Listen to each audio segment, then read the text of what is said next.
अवधूत चिंतन श्री गुरुदेव दत्त श्री स्वामी समर्थ. नमस्कार मित्रांनो, तुमचं आपल्या समर्थ दर्शन या चॅनलमध्ये खूप खूप मनापासून स्वागत आहे. बघा 2 एप्रिल 2026 वार आहे गुरुवार. या दिवशी खूप छान असा महायोग जुळून येत आहे. तर तो कसा बघा, या दिवशी आहे हनुमान जयंती. दुसरी गोष्ट या दिवशी आहे चैत्र पौर्णिमा आणि तिसरी गोष्ट या दिवशी आहे गुरुवार. तर या दिवशी आपल्याला हनुमान जयंती निमित्त हनुमानजींची सेवा करायची आहे. चैत्र पौर्णिमा निमित्त आपल्याला आपल्या कुलदेवीची सेवा करायची आहे आणि गुरुवार असल्यामुळे आपल्याला आपल्या गुरूंची सुद्धा सेवा करायची आहे.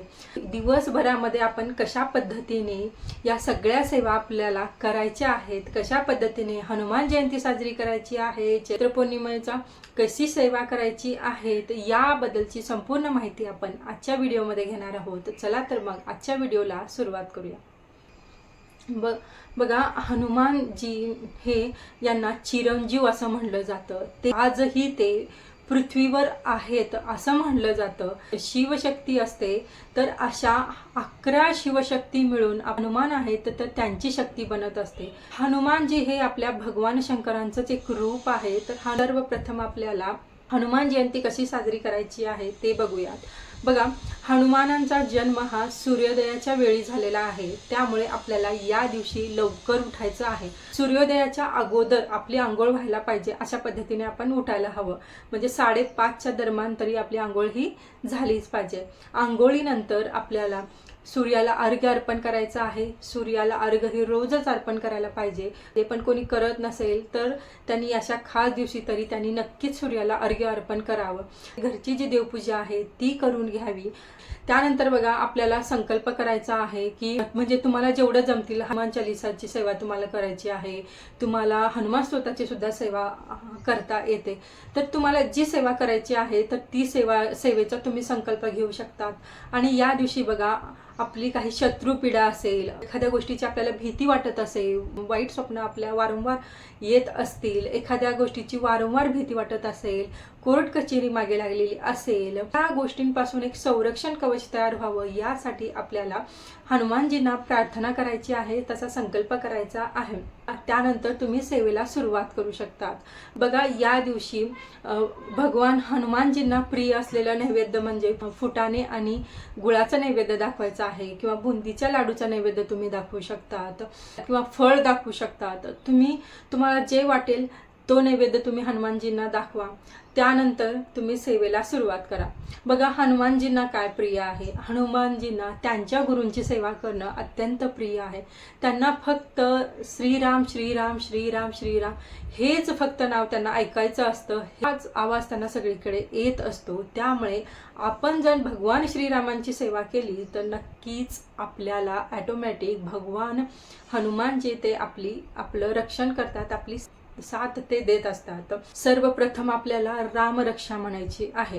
तुम्हाला रामरक्षा म्हणणं शक्य नाही तर एक माळ तरी आपल्याला श्रीराम जय राम जय जय राम, श्रीराम जय राम जय जय राम या मंत्राचा जप करायचा आहे. त्यानंतर बघा, तुम्ही जेवढा संकल्प घेतला आहे, मला 1 वेळेस हनुमान चालीसा म्हणायचा आहे, 5 वेळेस म्हणायचं आहे, 7 वेळेस म्हणायचं आहे, 11 वेळेस म्हणायचं आहे, तेवढ्या वेळेस आपल्याला हनुमान चालीसा म्हणायची आहे. हनुमान चालीसा किंवा हनुमान स्तोत्र तुम्हाला जे सोयीस्कर वाटतं ते तुम्ही म्हणू शकतात.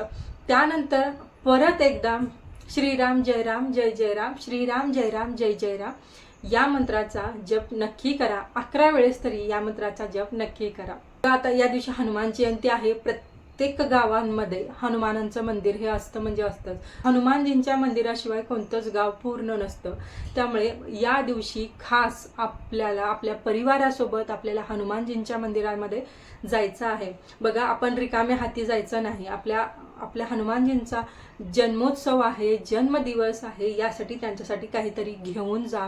म्हणजे आता बुंदीचे लाडू तुम्ही घेऊन जाऊ शकतात, फुटाणे गुळ घेऊन जाऊ शकतात. म्हणजे त्यांना जे प्रिय आहे अशा गोष्टी तुम्ही घेऊन जाऊ शकतात. आणि या दिवशी चमेलीचं तेल असतं किंवा मोहरीचं तेल असतं, याचा सुद्धा दिवा आपल्याला मंदिरामध्ये लावायचा आहे. आता आपल्याला एक उपाय करायचा आहे. तर तो उपाय असा आहे, आपल्या घरातील जेवढ्या व्यक्ती आहेत, आता समजा आपल्या घरामध्ये 4 व्यक्ती आहेत, तर प्रत्येक व्यक्तीची जी हाईट असते तेवढ्या हाईटचा लाल दोरा आपल्याला घ्यायचा आहे. 2 पदर त्या लाल दोऱ्याचे घ्यायचे आहेत आणि त्याच्यानंतर म्हणजे प्रत्येक व्यक्तींचे असे दोन पदरी हाईटच्या मानाने दोरा घ्यायचा आहे. हनुमानजींच्या चरणी तो ठेवायचा आहे. तिथे सुद्धा बघा हनुमानजींचं दर्शन घेतल्यानंतर तुम्हाला मंदिरामध्ये बसून तुम्हाला जेवढ्या वेळेस शक्य आहे तेवढ्या वेळेस हनुमान चालिसाचं पठण करा. तिथे सुद्धा सर्वप्रथम रामरक्षा म्हणा किंवा श्रीरामांचं नामस्मरण करा. त्यानंतर हनुमान चालिसा म्हणा. ते झाल्यानंतर आपण जे हनुमानजींच्या चरणी जो लाल दोरा ठेवला आहे तो दोरा आपल्याला घ्यायचा आहे. आणि आपण आता माझ्या हाईटचा जो दोरा घेतला होता तर तोच दोरा माझ्या हातामध्ये बांधायचा आहे. अशा आपल्या घरातील प्रत्येक व्यक्तींच्या हातामध्ये तो दोरा आपल्याला बांधायचा आहे.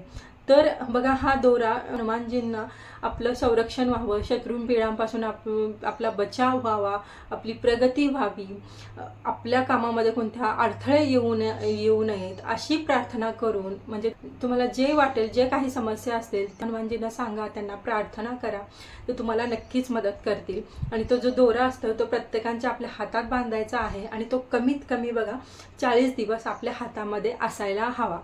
40 दिवसानंतर ही तुमच्या हातामध्ये असला तर अतिउत्तम. साध्या आणि आनंदी पद्धतीने आपल्याला हनुमान जयंती साजरी करायची आहे. आता येतो बघा दुसरा पार्ट म्हणजे आपल्याला या दिवशी चैत्र पौर्णिमा कशी साजरी करायची आहे. आता चैत्र पौर्णिमा किंवा पौर्णिमा म्हणलं की या दिवशी सुद्धा आपली कुलदेवी असते तर कुलदेवीचं तत्व हे 1000 पटीने जागृत असतं. या दिवशी हनुमानजींचं सुद्धा तत्व हे 1000 पटीने जागृत आहे. त्यांची तुम्ही भरभरून सेवा केलात तर तुम्हाला प्रमाणात त्याचा फायदा होईल. त्याचबरोबर या दिवशी कुलदेवीचं सुद्धा तत्व 1000 पटीने जागृत असतं. त्यामुळे आपल्याला आपल्या कुलदेवीची सुद्धा सेवा करायची आहे. आता कुलदेवीची सेवा तुम्हाला जशी जमेल तशी सेवा करा. बघा या दिवशी कुंकुमार्चन करण्याला सुद्धा खूप महत्त्व आहे. आता कुंकुमार्चन करताना आपली जी देवीचा टाक आहे, आपल्या देवीची जी मूर्ती आहे ती एका तामणामध्ये घ्यायची आहे. आणि जे कुंकू असतं तर कुंकू आपल्याला 108 वेळेस आपल्याला कुंकू अर्पण करायचं आहे आपल्या देवीच्या टाकावर किंवा देवीच्या मूर्तीवर. हे कुंकू मूर्तीच्या खालून वरती अशा पद्धतीने टाकायचं आहे. आणि हे कुंकू अर्पण करताना आपल्याला 108 वेळेस आपल्या कुलदेवीचं नामस्मरण करायचं आहे. आपण 108 वेळेस कुंकू अर्पण करणार आहोत त्यावेळेसच आपलं नामस्मरण सुद्धा चालू असायला पाहिजे.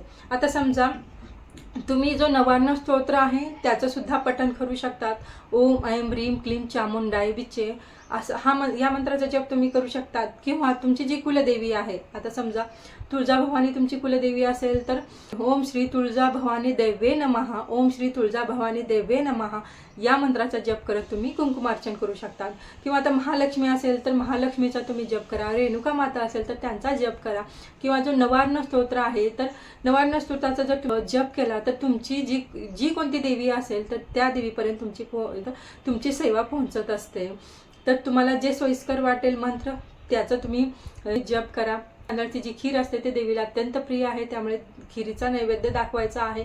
महाआरती करायची आहे. अगोदर गणपती बाप्पांची करायची, त्यानंतर आपल्या कुलदेवीची आरती करायची. आपल्या कुलदेवीचा जय जयकार करायचा. आपल्याला कुलदेवीची ओटी भरायची आहे. त्याचबरोबर बघा या दिवशी सुवासिनी स्त्री असते तिला आपल्या घरी बोलवून या. तिला चहा, दूध, नाश्ता, फळ तुम्हाला जे जमेल ते तुम्ही त्यांना देऊ शकता. त्यानंतर त्यांची ओटी आपल्याला भरायची आहे. अशा साध्या पद्धतीने आपल्याला या दिवशी कुळाचार करायचा आहे. तिसरी गोष्ट म्हणजे या दिवशी आहे गुरुवार, आपल्या स्वामींचा वार. तर गुरुवारी आपण आपल्या गुरूंची सेवा ही करायची आहे. बघा आपल्या गुरूंची सेवा म्हणजे आपल्याला या दिवशी तुम्हाला जमलं तर श्री स्वामी चरित्र सारामृत याचं पारायण करा एक तरी. किंवा बघा तुम्हाला समजा स्वामी चरित्र सारामृत वाचणं शक्य झालं नाही तरी कमीत कमी 11 माळी तरी आपल्या स्वामी महाराजांचा जप करायचा आहे. श्री स्वामी समर्थ, श्री स्वामी समर्थ, श्री स्वामी समर्थ. माहिती आहे एवढ्या सगळ्या भरपूर सेवा आहेत एका दिवसामध्ये आपल्याला कंप्लीट करायचं आहे. त्यामुळे थोडंफार ऍडजस्ट आपल्याला करावं लागेल. या दिवशी लवकर उठण्याचा नक्कीच प्रयत्न करा. बरीच जी कामं असतात आपली पुढची तर लवकर होतात. सेवा सुद्धा लवकर होऊन जातात. जास्तीत जास्त तुम्हाला जमेल तेवढ्या भरपूर सेवा या दिवशी करण्याचा प्रयत्न करा. तुम्हाला नक्कीच हनुमानजींची साथ तुम्हाला मिळेल. आपली कुलदेवी तुमच्या कुळाचा उद्धार करेल, तुमच्या कुळाचं रक्षण करेल. त्याचबरोबर आपल्या गुरूंचा सुद्धा आशीर्वाद हा कायम आपल्यासोबत राहील. ही छोटीशी माहिती तुम्हाला थोडीशी जरी महत्त्वाची वाटली असेल तर व्हिडिओला लाईक करा, शेअर करा आणि जे कोणी या चॅनलवरती नवीन आहे तर त्यांनी चॅनलला सबस्क्राईब करायला विसरू नका. चला तर मग परत भेटूया एका नवीन टॉपिकसोबत नवीन व्हिडिओमध्ये. तोपर्यंत सर्वांनी म्हणत राहा अवधूत चिंतन. श्री गुरुदेव दत्त. श्री स्वामी समर्थ महाराज की जय. धन्यवाद.